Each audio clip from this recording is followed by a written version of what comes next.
Welcome to Wired for Winning, episode 14 today, and we have Kim Tu on the podcast with us today. There we go. It's just Kim, welcome to Wired for Winning. You're most welcome. You've a fantastic story, if you don't mind me saying so. Late yeah. ADHD diagnosis of autism, and dyslexia. My goodness me! Tell me a little bit about your story. This is very interesting, and you're an entrepreneur as well, by the way. That's so exciting. Yeah, so just to clarify, I have got an ADHD and dyslexia diagnosis. I'm still on the waiting list for an autism diagnosis, but I suspect I'm autistic as well. Been on the waiting list for more than 2 years now. But yeah, I don't know where to start. I think I'll start with I got diagnosed with dyslexia back at university. This was quite a challenging period for me because I never really struggled at school until I went to university. I went to London School of Economics, so it was quite an intense environment, and there Yeah. was a lot of reading involved, and I just didn't read as fast as the other people. And I really found it challenging. And at one point, I just thought maybe I'm just not cut for this. Maybe I'm just, stupid.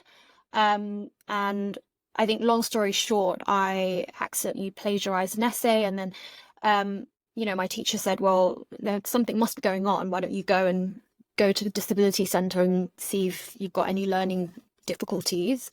And that was when I got diagnosed with dyslexia. That was when, I first learned about neurodiversity. And then cut to kind of COVID was, again, I was struggling kind of working in the finance sector. So I was working quite an intense job, working in finance, working long hours. And then when COVID happened, I just really struggled with my mental health and really struggled with focusing on my work. And that was when I did my research and realized that ADHD was probably the explanation to why I was struggling with focus at work.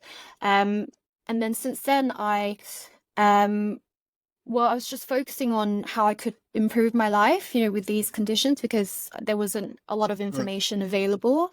And that's when I came across ADHD coaching and decided to train in ADHD coaching and started coaching specifically women who were also diagnosed late. And then since then, I've been on my journey of just trying to figure out what I could do with my time to build something that would help, people with late ADHD or other neurodiverse diagnosis, because it's really tough when you get diagnosed late and you're not really given any sort of tools or help to figure out what to do with that diagnosis. Yeah, wow. There's a lot there to unpack, actually, if I may. It's Yeah. very interesting. Let me start back at the beginning, if I may, with Mm. you and the because as I was listening to you talk there, and seeing where you were going, it seemed like it was kind of environmental that allowed you to see that. So going to London School of Economics, it was a change from from primary school, high school, I'm guessing, which and I'm relating to my own experience as well. I never struggled through primary school, high school, sixth form, but when I Mm. got to college, that was a whole different paradigm shift, right? I was then on my own essentially, and I'm kind of relating to your experience. And then in COVID, when you, I presume, working from home, the environment changed once again. Was that the big factor that allowed you to be able to see, or was there something else there that you just said, "My God, I'm really struggling here." What was it that kind of allowed you to have that moment that said, "Oh, I think it is"? Was it environment or was it something else? Yeah, I think you caught on a theme. I think so. People who are not diagnosed with ADHD or neurodiversity, I think you learn to cope. You build coping mechanisms, and I think there are Mm, going to be certain environments where it adds a lot of pressure to your existing coping mechanisms. So, for example, back at university, the reading amount was just astronomical. It just increased at such a astronomical pace. I just couldn't process it. compared to school or college, the reading was fine, it was manageable, right? So I think environment can add layers of stress onto your existing coping mechanisms. And once you haven't developed coping mechanisms to meet the higher demands for your executive functioning or your, just higher demands, that's when I think you start asking, okay, well, I'm trying extra hard, more so 10 times harder than the average person. What's going on? Like, Yeah. I'm not getting the results. There must be Yeah. something else. And that's when you start looking for, okay, well, is it something else? Like, is it psychological, right? And that's when you start asking those questions. So similarly, when I was working in finance, I just thought, okay, well, I'm struggling to focus. Let me just work longer hours. And clearly working longer hours was just not doing anything. It wasn't helping me get through my work. It wasn't, and then I got to the point where I was like, well, my coping mechanisms aren't working. Working harder again is not working. I am just not able to focus. There must be something else going on psychologically, because nothing that I'm trying is working. It's the same with a lot of my clients who are mothers. They didn't realize they had ADHD until they entered motherhood, because when you enter motherhood, there's so much more demands on your time and your executive functioning. And, a lot of women without ADHD diagnosis, when they enter motherhood, that's when they really struggle, because suddenly you've got so much demands on your time and executive functioning, and you're not able to cope. And so you've got to look outside and be like, well, I'm trying my best, and my best isn't helping my burnout, or is not helping my mental health. There's got to be something else going on. So I think often the external environment is crucial to understanding if there's something else going on, if your coping mechanisms are not currently working.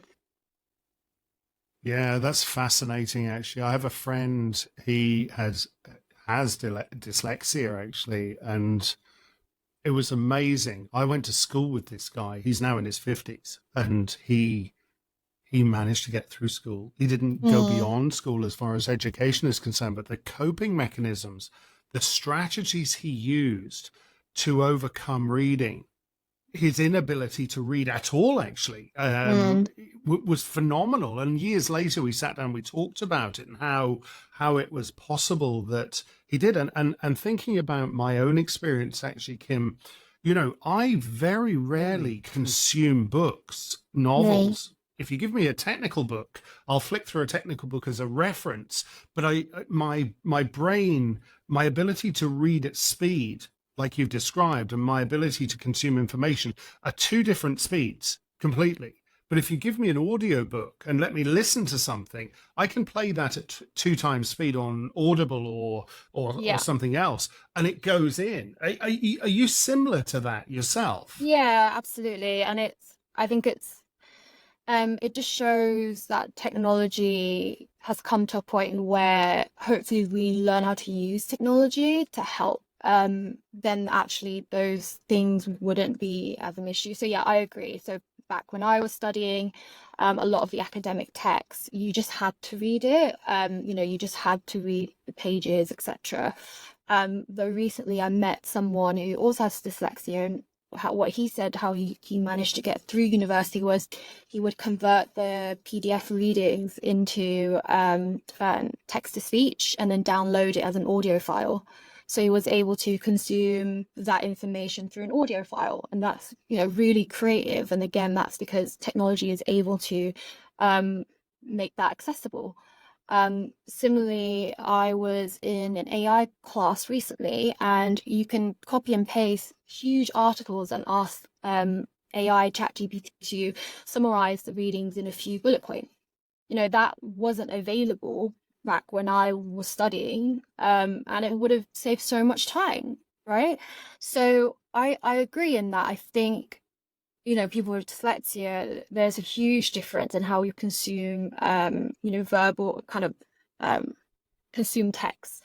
But when we are kind of in a lecture or in able to listen to something in an audio, it just goes into our brains, I guess, stays in our brains better.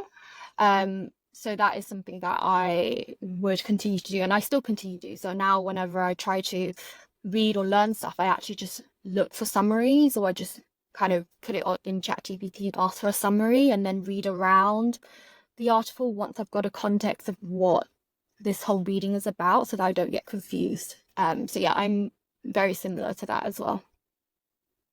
Yeah, that's very interesting, actually. And years ago, I studied and still do neurolinguistic programming, which is kind of a form of human communication. Mm-hmm. And you have these things, they call them submodalities. People use who process audio more than visual in the brain, Yeah. tend to use language that relates to, I hear you, and as opposed to I see you, which is a kind of an auditory versus a visual kind of Mm-hmm. language.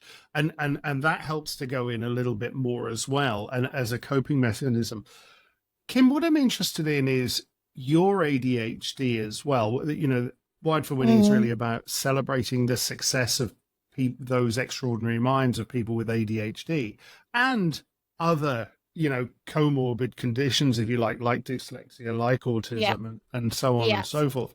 But just coming on to the next thing that you talked about was, the COVID period and Mm. your ADHD, and doing the research, getting the diagnosis.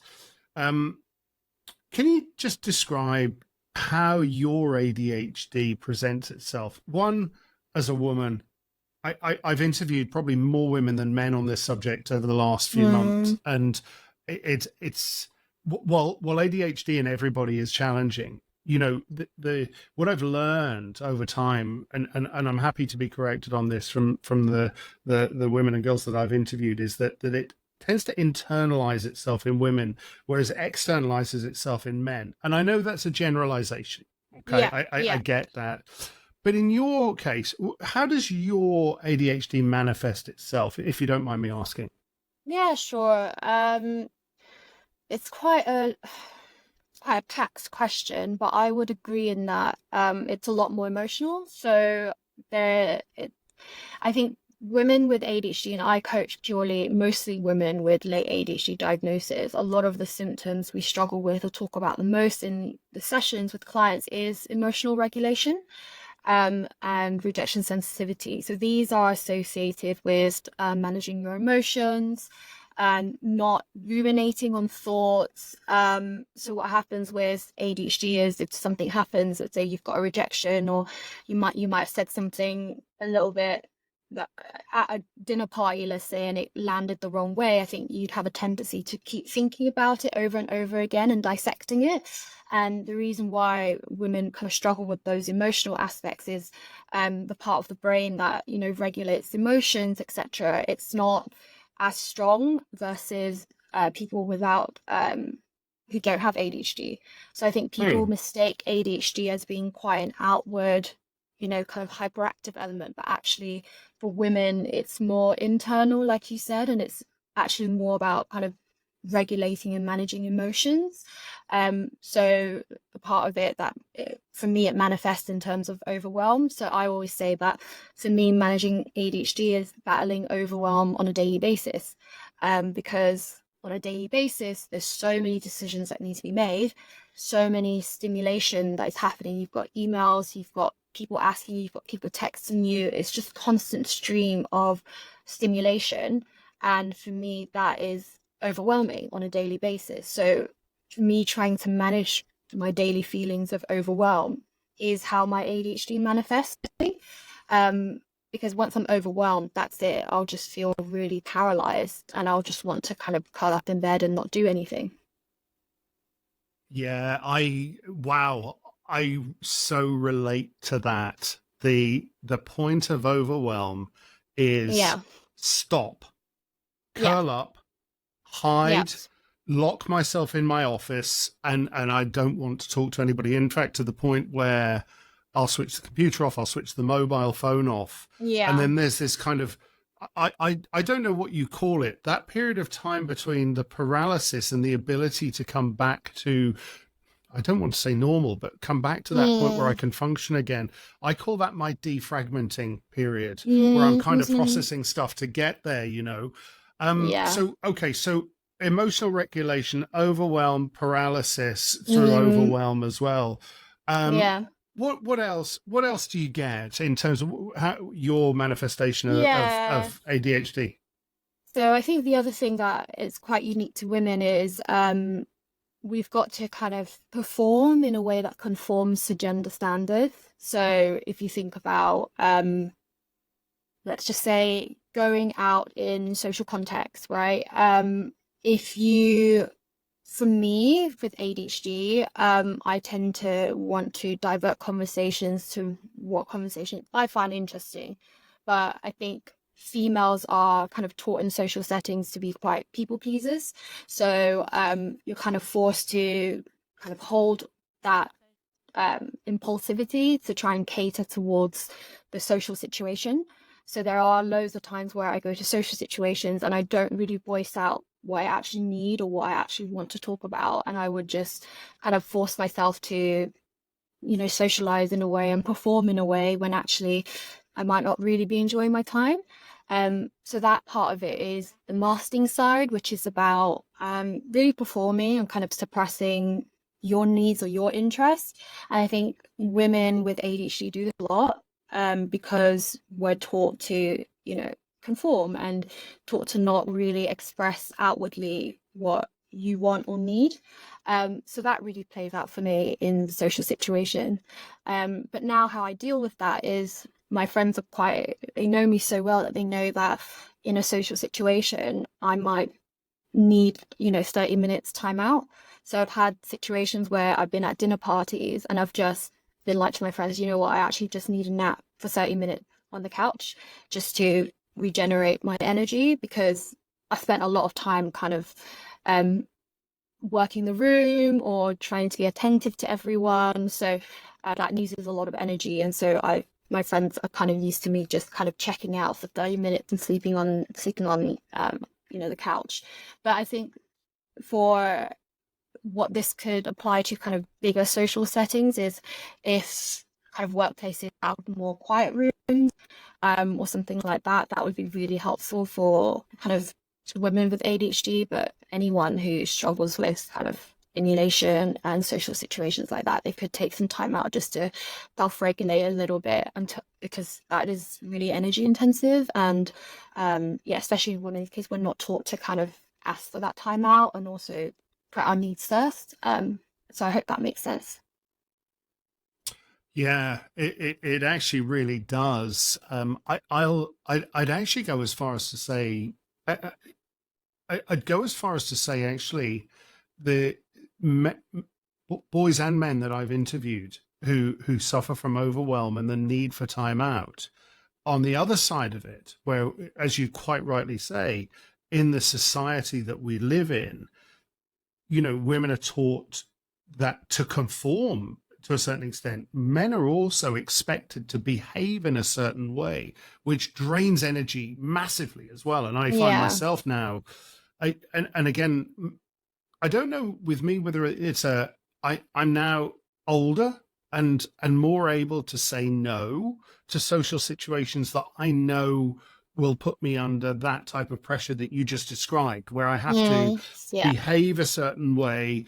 And I blurt, by the way. I think I said that in an email to you previously. I have this terrible habit of, and I don't feel guilty about it anymore, but I blurt stuff out, just completely Mm, random, you know, yeah. random shit. You know, I'll say it Yeah. out loud right now, and then go, oh no, I can't believe I said that, and then Mm, you feel terrible for an hour afterwards. You know, it sounds to me as if you come at this from a much more mature position than I ever did as I went through the mm, diagnosis and understanding your coping mechanisms with your friends, your social circle, and your professional circle, and the way you come across on this podcast. mm. Actually, you seem to be really able to cope, and yet you talk about Thanks. and, but and yet you talk about this thing called the daily overwhelm. Yeah. Is that really 7 days a week you have Yeah. the overwhelm? Yeah, Oh all my the goodness. time. I think that's something that well, I'm not sure. It definitely plays out a lot for the women that I coach. Because we have to wear so many hats. You know, I have two cats to look after. I have a dog that I help my family look after. So there's a lot of executive functioning kind of demands on your time in the day. Not only that, but you know, my job as a coach is very energy intensive. It's very people's focused. You know, when I go to kind of share my time and energy with people, I show up, right? So it's very overwhelming. But yeah, it is 7 days a week is very overwhelming. And I think, you know, we haven't spoken about it, but I do think medication has really helped with that daily overwhelm. So I have noticed I don't take my medication in the weekend because I often just want to give myself a little break, and I make sure on the weekend it's not too packed so that I have a bit more flexibility with my time.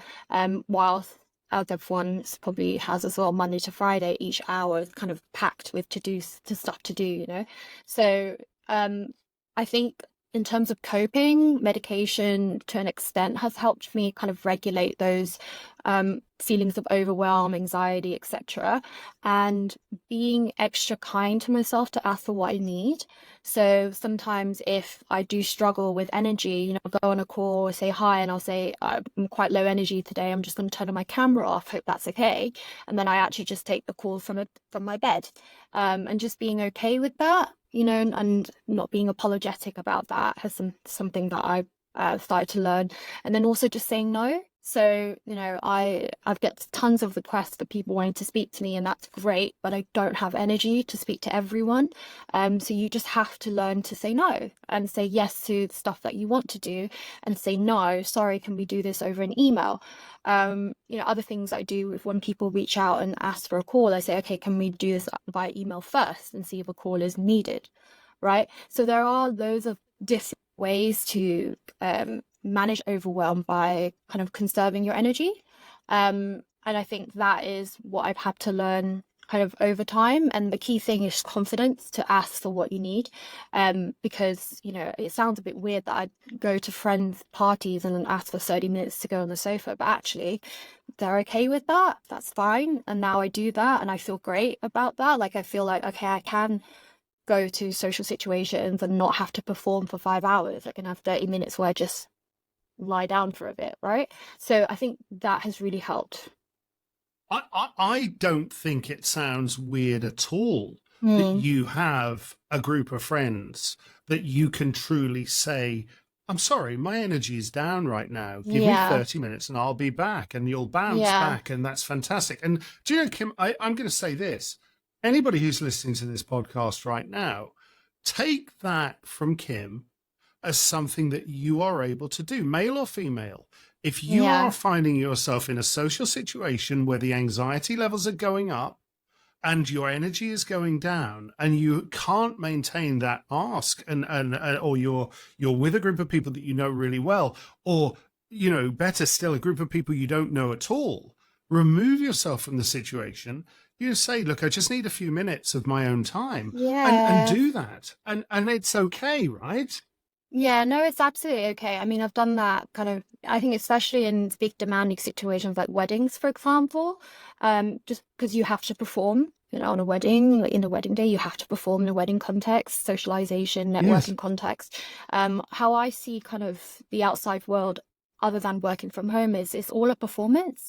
You are performing to social rules. You are using a lot of your executive functioning to present yourself socially in a way that's going to generate benefits to you or whatever, and that takes energy. And if you can find a quiet room, you know, sometimes if there is no quiet room, I actually just often find myself going to the toilet and just sitting on the toilet for like 20 minutes just to be like, I just need some time out just to process, you know, whatever's going on and stuff, and then I'll be able to come back and enjoy it, right, rather than push through and Mm. really dislike my experience. And that's absolutely okay, and I think we should definitely normalize that. But yeah, I think you did ask a lot about how ADHD manifests between men and women. I think women in particular, what I've noticed, they really struggle to ask for things. So I think the one thing that I would say to females on the call is just to learn to ask for things that you need, however small. Um, However small, I think start small, and then you'll get into a daily habit where you know that it's actually okay to just ask for things that you need to conserve your energy.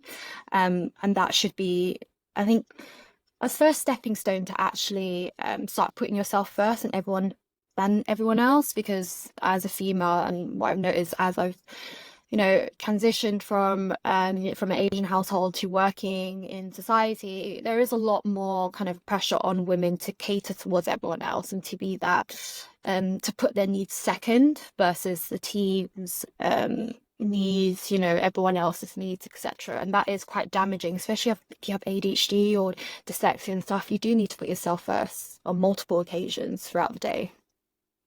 Yeah, I think you're right. Actually, I'm going to try and catch up. I've been making some notes because Yeah. we're having some great bits and pieces. So the next thing, if I may, is Yeah. before we come on to the subject of medication, right? And Mm-hmm. I know you touched on that briefly. Before your ADHD diagnosis, did you ever self-medicate in any way, shape, or form at all, Yeah. or did you use something else that was kind of a replacement for what you now consider to be useful with the medication? It's just an interesting one. Yeah, no, I have thought about this because a lot of my clients have self-medicated through other means.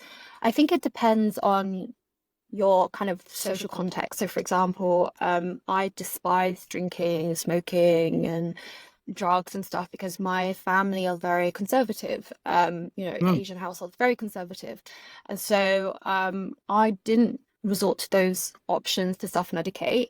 I think for me, how I self-medicated in a way, and when I think of self-medicate, it's to deal with tough emotions, was actually to kind of focus a lot on hobby. That's where I got my kind of energy and kind of dopamine from, yeah, and keeping my kind of just keeping busy. So I was known as the person who did extra GCSEs at school because I just wanted to do more things. So I was very depressed though, because I remember having depression from a very young age. I didn't cope with that well, but I think a lot of what I used was just to be busy, to do a lot of hobbies and try to distract myself more so than self-medication. So I didn't go down kind of a drinking route or a drugs route or a weed route or anything like that, just because in my kind of social family, it's just really looked down upon, and it's not, wasn't accessible. It's not like I had the cash to do that, even to buy alcohol or anything like that. So it wasn't an option mm. for me in terms of, and I didn't really think that I needed that. So I opted for more of distracting myself through studying loads or having loads of hobbies. That's very interesting, actually. Yeah, I think, do you know, actually, as I talk more to different people on the subject, the question around self-medication is probably too specific. I think you just nailed it with your phrase. For me to get dopamine, I focused on hobbies, did more extra GCSEs and so on and so forth. And I think, Yeah. some people, and again, maybe that's a societal cultural influence, as you quite rightly said. I think it's ultimately the need to maintain and regulate dopamine in the brain, to get the Yeah. highs, if you like. Yeah. So you post-diagnosis, Mm. you talk about medication. I for 12 years I was taking Ritalin LA. Okay. I've Yeah. recently which is the methylphenidate. I've recently actually changed to something called Tyvens, which is the amphetamine version. Okay. Just because I just wanted to change. Just to see, the LA wasn't lasting as long. It was kind of, I was kind of finding myself I was getting worn out at the end of the day. My Okay. family Yeah. weren't benefiting. You know the Okay. story. So Yeah. with yourself, you say the medication really has worked to reduce the anxiety, Yes. and that goes with it. Do you take it daily, but not at weekends? Yeah, so I take Ritalin, short acting. So I take one in the morning, which lasts 4 hours, and then I kind of get a little bit of a slump where I eat lunch because I find when I take stimulants, I forget to eat or I don't want to eat. Yeah. So it wears off during lunchtime, which then I eat, and then I'm really tired. I might take a kind of midday nap, and then I take one again from to last me from 1 to 5 to finish off the day. And then I get another slump, but that's when I go to the gym after work. And on the weekends, if it's a slow weekend, as in there's not much going on, I don't take it. But if there's quite a lot Okay. that I need to pack in, so if I've got music class, if I need to see friends, if I need to be on time in various places, then I'll take it because I notice a difference in how kind of fast my brain is if I don't take it, if that makes sense. So I noticed that one week where I had music class, I forgot to take my ADHD medication and I just kept daydreaming in the music class and I kept making mistakes on the notes. And I realized, oh, okay, well, I really do need to take it if I've got something in upcoming in the weekend which needs my concentration. So yeah, I think that's kind of a luxury of medication in that you can choose when to take it and when to not take it. And it's not addictive, I don't like I think there's a misconception that it's addictive. I haven't really experienced that because I forget to take it every day unless it becomes a habit. I have to set reminders. Anything that's an addiction, your body would crave it, would react, would crave it. But for ADHD medication, it's not the case at all. It's and I think people actually mistake ADHD medication as giving you dopamine. ADHD medication doesn't give you dopamine. What it does is it helps the dopamine you have in your brain stay in your brain for longer. So people with ADHD have a higher reabsorption rate of of dopamine, sorry. And so when you take medication, it actually just allows the already whatever dopamine you have to swim around in your brain for longer. So you Yes. still have to do stuff to increase dopamine so that, whether that's going to the gym, seeing friends, doing hobbies, you still got to do that because it doesn't artificially increase dopamine, right? Agreed. I think that's a really good explanation of how, the methylphenidates and the amphetamines actually work as a result. And you're right. There is no evidence out there that there is an addiction, and actually Yeah. addiction can be environmental, social, and there's been a ton of studies on it over the years to show that to that end. Can I ask you a question? I've interviewed some people on the podcast, over the last few months who, and I would be one of them, who on certain days I deliberately don't take medication because it Mm, slows me down. Do you ever mm. experience that with your ADHD or not? Yeah, I think so.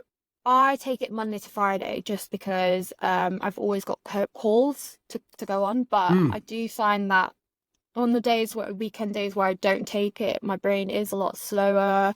I can daydream more, I make more connections. So actually on the days where I don't take medication, it's probably the best days for thinking of business plan ideas because your brain is just slow. It's like, you're able to just think about a lot of things and take your time to connect the dots, that sort of stuff. So um yeah, I think that's definitely true for sure that on the days when I don't take it, my brain is a lot okay. slower. But I have to make sure those are the days where I don't have stuff going on, right? Like back to back, because the days where I have stuff back to back, I need to take my ADHD medication just to stay kind of focused, especially, in the weekend, especially if I'm not driving, for example, that's when I don't take medication. But if I'm driving for extended period of time, I will take no medication just to help. Understood. Yeah, that makes a lot of sense. So just moving on then, actually, Fine. did you just to close off on the medication side of things, you talk about Ritalin short acting. I was reading Mm, a recent study actually of the certainly based in the UK, the US, that actually the average number of medications that somebody who has just gone through diagnosis of oui. ADHD goes through is actually 2.5 different types of medications. Obviously, that's an average calculation. Yeah, But yeah. did you start with Ritalin short acting and stay with Ritalin short acting, or have you actually No. tried any others? Oh, I've tried loads. Yeah, I think I spent 18 months trying different combinations. So I started on Elvans, which was very tough on my body. It worked, but it was very tough on my body in that I didn't really eat. It made me really jittery. Kind of t it was really found it really difficult sleeping. But it worked, and I think during that time when my workload was very stressful, I preferred it because I just needed to get stuff done. But then when my kind of workload shifted to more sort of freelance, the Elvans just didn't help because it was too much on my body basically. And also I have other kind of health conditions such as high blood pressure, which with Elvans it does elevate it quite a bit. So then I It had does. to take, yeah, quite a significant amount. So I had to switch to something else and then take guancifene, which helped lower your blood pressure. So I think guancifene, I haven't actually had guancifene for a long time now because it's been out of stock, but essentially I take a stimulant in the morning and guancifene in the evening, as a stimulant raises your blood pressure, and guancifene isn't it is an issue just for blood pressure. It is a ADHD medication that has the side effects of lowering your blood pressure. So I had that Yeah. combination for a while. And then obviously a shortage happened, so then I had to switch medications. And then it ended up being switched to short acting because I realized that was just a lot less stressful on my body, and that the break allowed me, the 4 hour meant that when the medication wears off, I can actually have food and enjoy my food and not skip meals and stuff. So it does take a while, I think, to find the right combination for your particular kind of workload, for your particular health comorbidities, and you've got to give it time to understand the effects and also make a conscious decision of what are the pros, what are the cons, and what are the cons you're willing to take to have this medication. Because I think people think that taking medication is going to answer, help a lot of things, and there are pros and cons to everything, and you need to decide whether that's going to work for you and your lifestyle. Yeah, I think that's actually a really good way of looking at it. And it's delightful to hear Mm, that you went through the process over 18 months to look at finding the right medication. There's a real big takeaway, for people listening on that subject as well. Don't just take the first thing, mm, that I did for 12 years actually, and think that was right. the only way. Go and try something else. Yeah. Kim, just coming on to societal and cultural elements there. You touched on cultural elements a little bit, Asian family background, Mm, but also, you're living in London. hmm. So far I've interviewed folks in the States. I live in Dublin, despite the fact I'm from Okay. London originally. Oh, okay. And people in the UK, Wales, Scotland, and New Zealand so far as well. Yeah. So there's been a very diverse, I suppose, diverse societal view of ADHD. Some are good, some are bad, some are kind of neutral. Just talking about societal pathway through diagnosis and Yeah. the healthcare system. You didn't dwell on it. I'm not going to put words in your mouth, but how did you find that process from the point in time during COVID going, listen, I've done the research, I think I've ADHD. Talk me through that. Are you asking from a cultural perspective? Sorry, I'm just trying to More understand. for, no, of course. Sorry if my brain was probably going fast there. Okay. So living in London, from a Yep. societal perspective, Hmm. you were during COVID, you'd done your research, and then at some point you must have contacted a medical practitioner of Yeah. some Yeah. sort. How easy was that process? And talk me through the processes in its entirety, to diagnosis, to trying medications, Yeah. to now Okay. really. Yeah. Okay. Sure. So, I think when I realized ADHD probably explains my experiences, I reached out to my GP. And when I reached out to my GP, I think at first there was a lot of pushback because, they said, you've got a job, you've got, a master's degree, there's no way you would have ADHD. So I think there is a general misconception that people with ADHD somehow can't complete education or can't kind of get good standing jobs or something like that. Or maybe it's just a problem within the medical care system, which actually is a problem in the medical care system where women's kind of health issues aren't really taken seriously, or they're not really well understood. And so we're always kind of being told that, are you sure this is what you're experiencing? Maybe it's just stress. You're always constantly being gaslit that what you're experiencing is not real. So that was what I got. And I think I pushed back and I said, no, this is definitely what I have. I've done my research, and I want to get a diagnosis. So I think lesson number one is just given the state of the medical system and kind of the biases against women and women's healthcare, I think women should feel more confident to push back, because GPs and doctors don't know everything.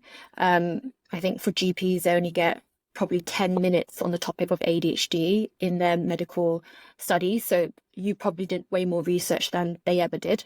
So you are entitled to push back and say, no, this is what you believe to be correct about yourself because it's your life. So I would definitely encourage women to push back a lot more, and don't take kind of whatever GPs say kind of as the standard, because obviously they don't have a lot of time to kind of look at certain health issues, especially related to female health issues. They don't get that much time in their studies. So I pushed back and I said, I want a diagnosis. I was told that I had to wait 2 years. And I said, no, this is unacceptable. I'm struggling at work. I need to know what's going on because I need to talk to work about this. Like I need a formal diagnosis to get support. And I kind of was prepared to go privately to pay for my diagnosis because it got to a point where I was like, I'm not waiting 2 years. Like I know what the issue is. It is stupid.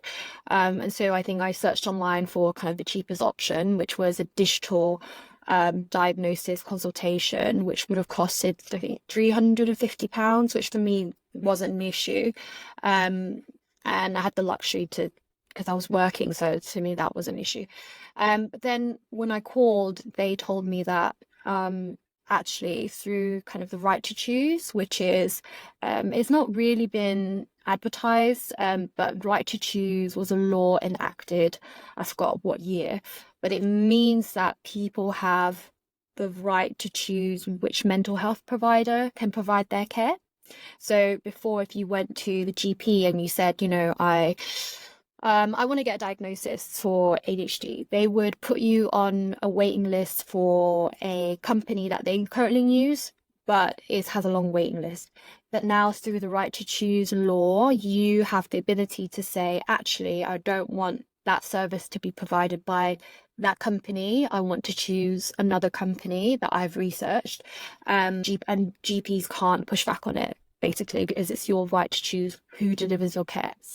There's a lot of information on it.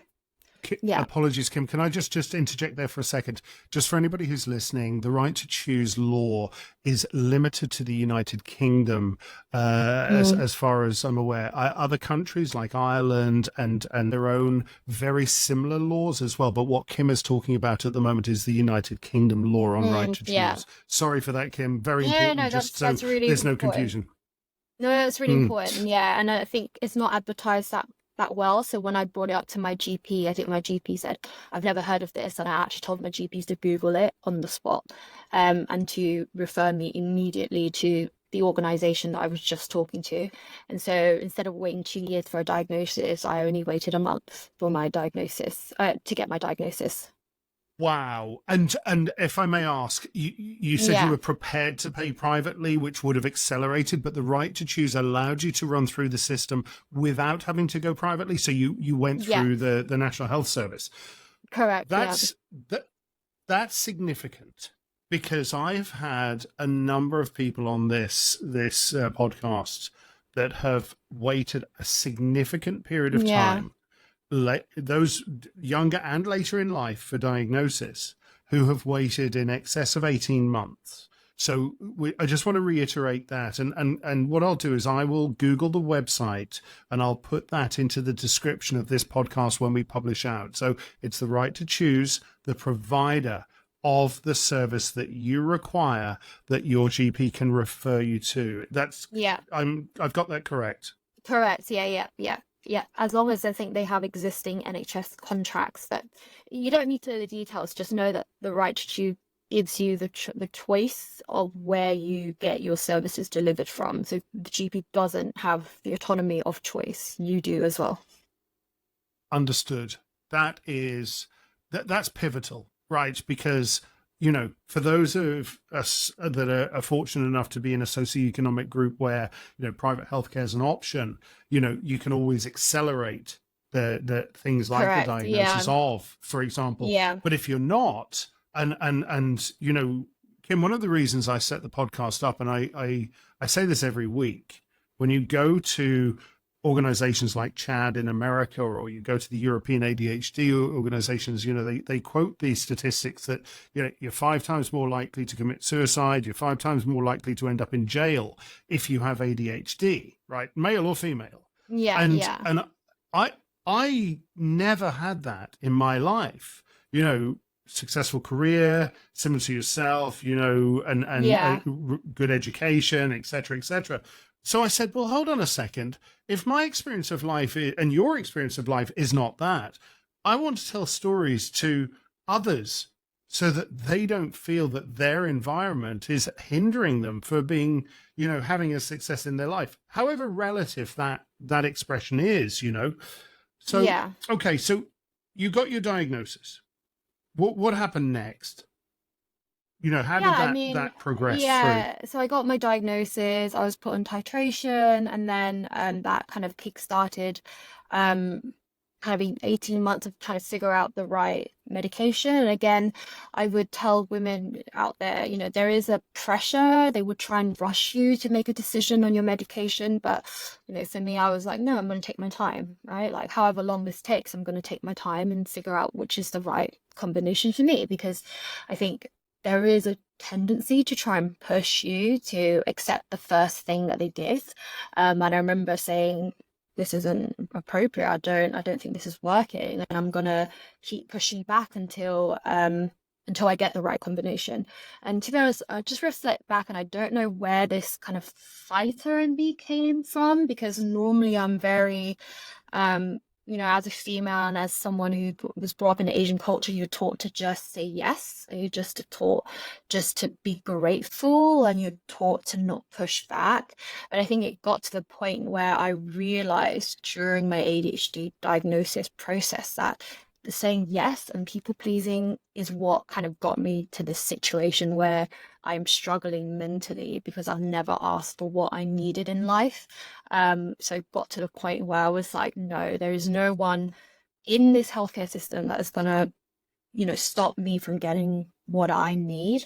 And I think that is what females especially need. I mean, men or female, but especially female, since we're just taught Agreed. to people please all the time, is push back. You know, if you don't think it's the right combination, you've done your research, just say it.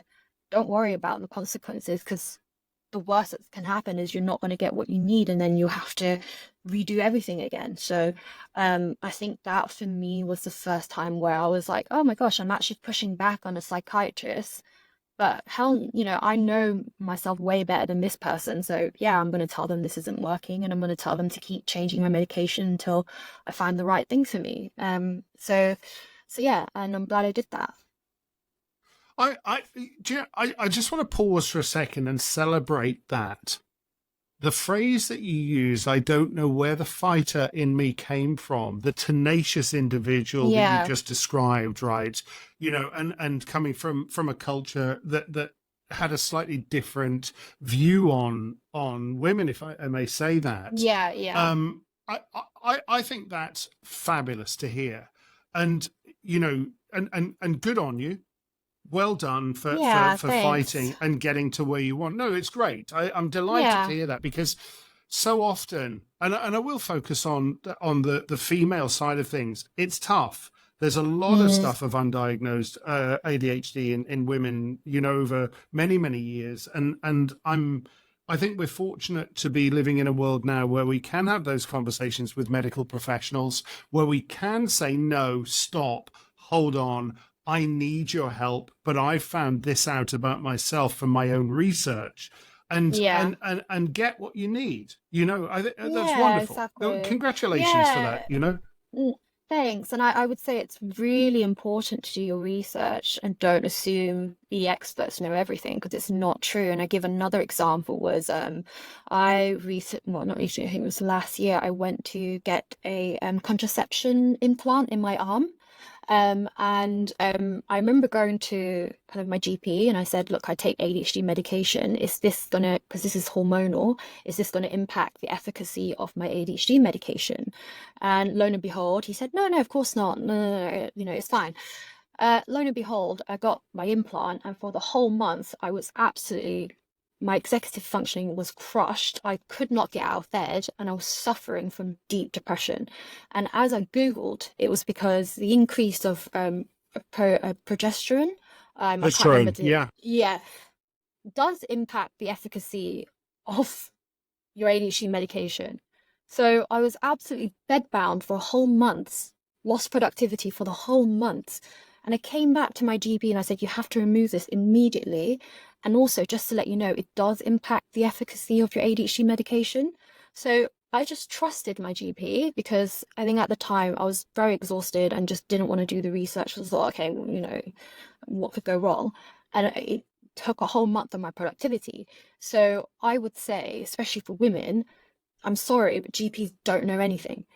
Like, let's just put it as they don't know much about women's health, especially how it correlates, how it interacts with ADHD medication.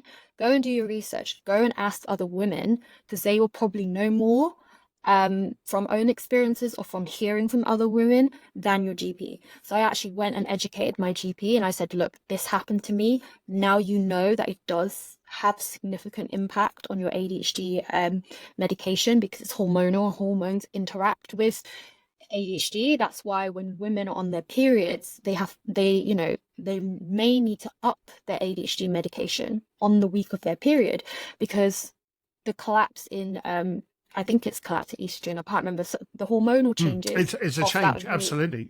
Yeah, Yes. that change will impact the efficacy of your ADHD medication. And so I increase my uptake of medication during that week. So yes, hormones do impact ADHD. And yeah, that is something that GPs seem to not understand. So women, go and do research before you speak to your GPs because you don't want to be in a situation where I was and was there bound for a whole month when I didn't need to be. When you didn't need to be. That's fascinating, actually. Yeah, certainly. I think that's another good takeaway just to repeat, actually, is, the contraindications between ADHD meds and, the progesterone and estrogen Just hormonal changes, contraceptives. Yeah. And you're right, hormonal changes are a big impact, and just to make note of that and talk to your GP about it as well. And you're right, it's a two-way conversation these days, right? The information's out there to be able to support and is readily available. And I have an ADHD horror story. When I moved house here in Dublin and moved to another GP, the GP, despite the fact that I had been on ADHD meds for 6 years at that time, refused point blank to prescribe me ADHD meds. Refused. Why? And said, we don't, because he had no understanding of the condition and didn't believe it existed. And I said, okay. And I wasn't. I've learned now, Kim, I'm a fighter as well, the same as you. But what I've learned is to use my energy in fights where it matters. And actually, in that case, it was easier just to go back to my original GP and continue because of the relationship that I built with him than to have a fight about it. If I need to have a fight, I'll save my energy for the right time and when it really matters. Yeah, it makes sense. So societally, then, before we come on to the cultural thing, because I'm fascinated by both, and I ask these questions all the time. Yeah. You live in London, in the UK. Um, how do you feel society, not the medical profession, because we've kind of covered that, but how do you feel society treats you as a female with ADHD? How does that work for you? Is that Um, good, bad, indifferent? Has it improved over the years? Is it more open in the workplace and in your yeah. social circle? How do you feel I mean, about it? that's quite a loaded question, but I would say, Yes, obviously, I'm just going to reflect on my own experiences.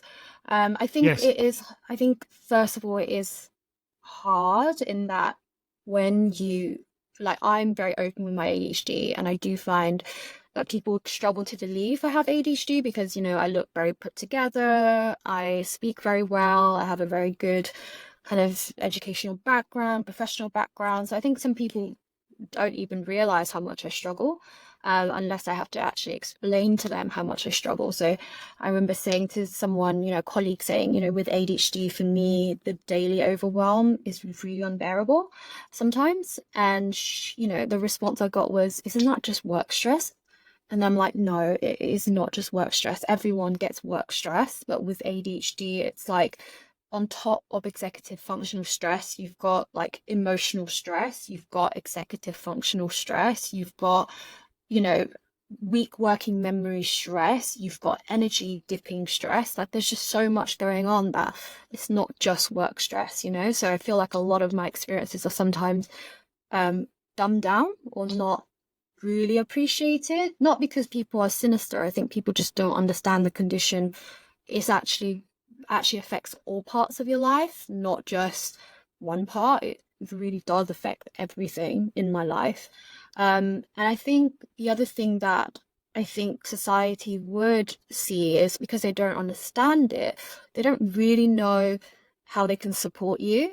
So I always get asked, okay, well, great, you have ADHD, but tell us how we can support you.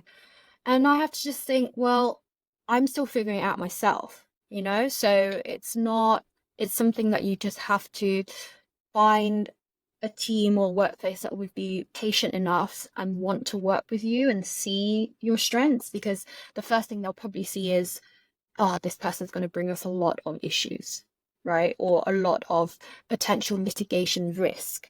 Or we've got to be really careful with this person because they've just disclosed they have ADHD, and if we don't accommodate them, it could be a litigation issue. So how I think that's based on my experience.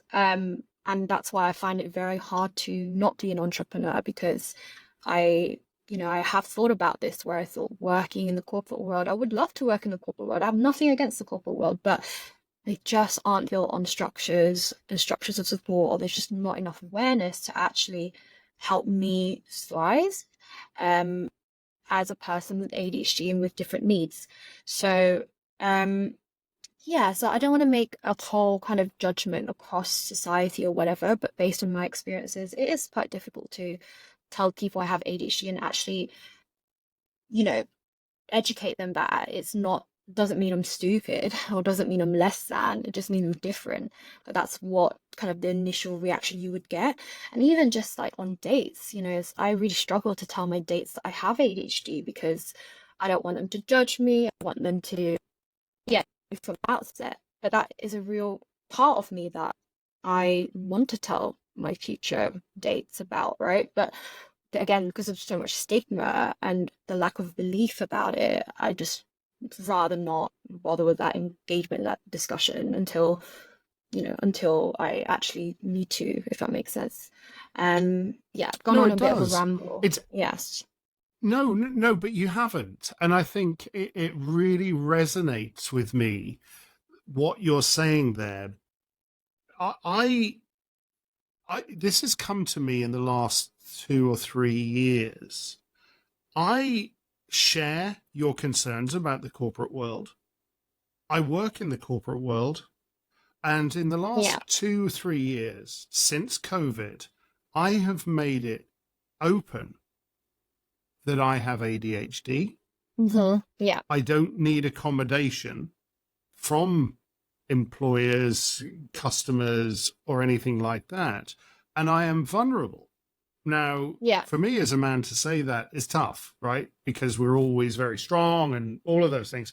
And you know, the thing is, Kim, I have seen a paradigm shift in the world around me since I have been open about my ADHD Yeah. and I have been open about my own vulnerabilities. Yeah. And I'm glad I made that decision. You know, and I was talking to some friends about this the other night over dinner. It's a good thing. I'm not encouraging anybody else to do that, because when it's their Yeah. time, it's their time. But I just wanted to share my own experiences of having done that. And what I was expecting versus what I got were two very different things. I thought I Okay. would get Yeah. the, oh, geez, you know. So vulnerability, and especially on this podcast, being open and being Yeah. vulnerable is kind of Yeah. good because you're out No. in the world anyway. Yeah, no, I agree. My advice is not for people not to share the vulnerabilities. I think what I'm trying to say is, and obviously I don't, like, I'm a millennial, I only have certain experiences with the corporate world, but the ones that I have currently have been challenging. So it doesn't stop me from sharing my ADHD, but it has been challenging. Sorry, just in the interest of energy, I think my energy is flagging. So if we can wrap in 10 minutes, That's that would okay. be really grateful. I can.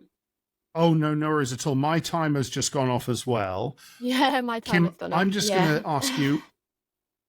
We've both got the energy thing.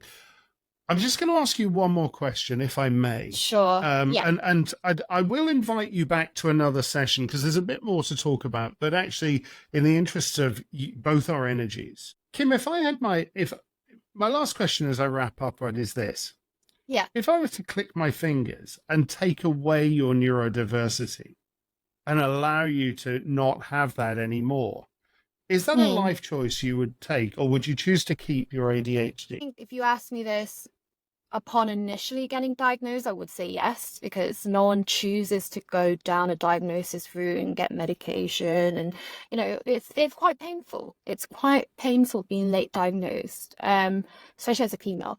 But I think now that I've leaned into understanding it a lot more and understanding, how it brings a lot of joy to my life, actually, it doesn't make my life monotonous. It has led me down a path of advocacy and entrepreneurship that maybe I wouldn't have taken that route if I was neurotypical and felt a lot of comfort climbing up the corporate ladder. So at this point in time, I'd say no. It is painful. There's a lot of challenges, but I wouldn't give it up now, just because now I know so much about it, and now I know that I'm building a life that will suit me, and it's just what I've been given, and that I'm going to make it work regardless. So yeah, I don't look at that anymore as in I say, yeah, absolutely, I wouldn't give up my ADHD now, given everything I've learned and everything that I've gained from learning more about it.